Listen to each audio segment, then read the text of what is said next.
Hello बच्चों, आज हम क्रिया के बारे में पढ़ेंगे। क्रिया को वर्ब भी बोलते हैं। चित्रों को देखो और उनके नीचे दिए वाक्यों को पढ़ो। उदाहरण के लिए इसमें क्रिया में बताया गया है, मोर नाच रहा है, आग जल रही है, कबूतर उड़ रहे हैं, मछली तैर रही है। यहाँ पर क्रिया के कुछ उदाहरण दिए गए हैं। ऊपर दिए गए वाक्यों में रंगीन छपे शब्दों नाच रहा है, यहाँ पे जल रही है, आग वाले में जैसे आग जल रही है, उड़ रहे हैं, कबूतर उड़ रहे हैं, मछली तैर रही है। शब्दों से किसी कार्य के करने अथवा होने का पता चल रहा है।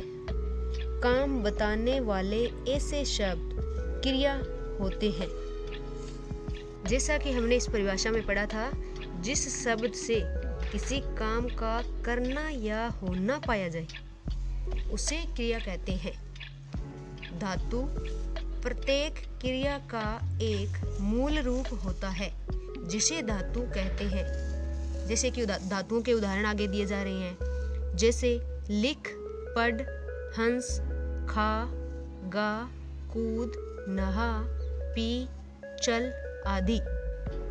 धातु से क्रिया के अनेक रूप बनते हैं, जैसे लिख, लिखना, लिखता, लिखा, लिखेगा आदि। कुछ धातुओं से बनी क्रियाएं नीचे दी जा रही है। जैसे धातु इसमें होगा खा, क्रिया रूप उसका खा का क्रिया रूप क्या होगा? खाना, खाता, खाएगा, खाया। उसी प्रकार धातु रूप होगा इसका हंस, हंसना, हंसता, हंसेगा, हंसा। नहा एक धातु रूप में है तो नहाना, नहाता, नहाएगा, नहाया। उसी प्रकार तोड़, तोड़ना, तोड़ता, तोड़ेगा, तोड़ा। धातु जैसे बजा तो इसमें क्रिया रूप में होगा बजाना, बजाता, बजाएगा, बजाया। उसी प्रकार यहाँ पर कुछ धातु दिए जा रहे हैं और उनके क्रिया रूप दिए जा रहे हैं। जैसे गा, गाना, गाता, गाएगा, गाया। कूद का कूदना, कूदता, कूदेगा, कूदा। पढ़, पढ़ना, पढ़ता, पढ़ेगा, पढ़ा। उसी प्रकार पकड़, पकड़ना, पकड़ता, पकड़ेगा, पकड़ा। निकल में निकल धातु रूप में है तो निकलना, निकलता, निकलेगा, निकलना। भेद, क्रिया के कितने भेद होते हैं? क्रिया के 2 भेद होते हैं, सकर्मक क्रिया और अकर्मक क्रिया। इसके 2 भेद हैं। पहला भेद इसका दिया जा रहा है सकर्मक क्रिया। सकर्मक क्रिया किसको बोलेंगे? जिन क्रियाओं का कर्म होता है उन्हें सकर्मक, कर्म के साथ वाली क्रिया कहते हैं। इन क्रियाओं वाले वाक्यों में क्या, किसे, किसको लगाकर प्रश्न करने पर उत्तर मिल जाता है। उदाहरण है यहाँ पर दिए जा रहे हैं, उनको देखें और समझो। माधुरी पुस्तक पढ़ रही है। इसमें प्रश्न क्या है? माधुरी क्या पढ़ रही है? और उत्तर क्या होगा? पुस्तक। यानी कि पुस्तक क्या है? कर्म, और माधुरी क्या है? कर्ता, काम को करने वाला। पढ़ रही क्या है? इसमें क्रिया।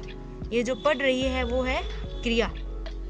उसी प्रकार दूसरा उदाहरण है यहाँ पे, रामू खिलौने बेच रहा है। प्रश्न इसका क्या बन रहा है? रामू क्या बेच रहा है? रामू क्या बेच रहा है? उत्तर खिलौने।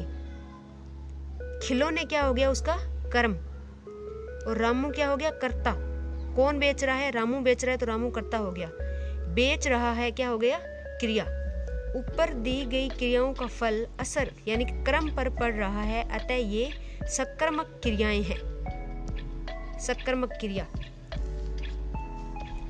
2 नंबर पर इसमें आएगी अकर्मक क्रिया। जिन क्रियाओं का कर्म नहीं होता उन्हें अकर्मक क्रिया कहते हैं। इन क्रियाओं का फल सीधे कर्ता पर पड़ता है। इन क्रियाओं वाले वाक्यों में क्या प्रश्न का उत्तर नहीं मिलता। कर्मक क्रिया पर हम बात कर रहे थे।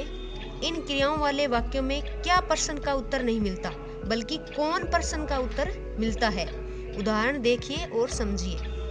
बाघ दौड़ रहा है, स्नेहा खड़ी है। अकर्मक क्रिया का उदाहरण ये है, कौन दौड़ रहा है। जैसे हमने उस पीछे उदाहरण पढ़ा था, बाघ दौड़ रहा है। उस प्रकार प्रश्न इसमें बन रहा है, कौन दौड़ रहा है। बाघ करता है, दौड़ रहा है क्या है, क्रिया। उसी प्रकार स्नेहा खड़ी है, कौन खड़ी है, उत्तर स्नेहा खड़ी है, करता है वो, खड़ी है क्या है, क्रिया।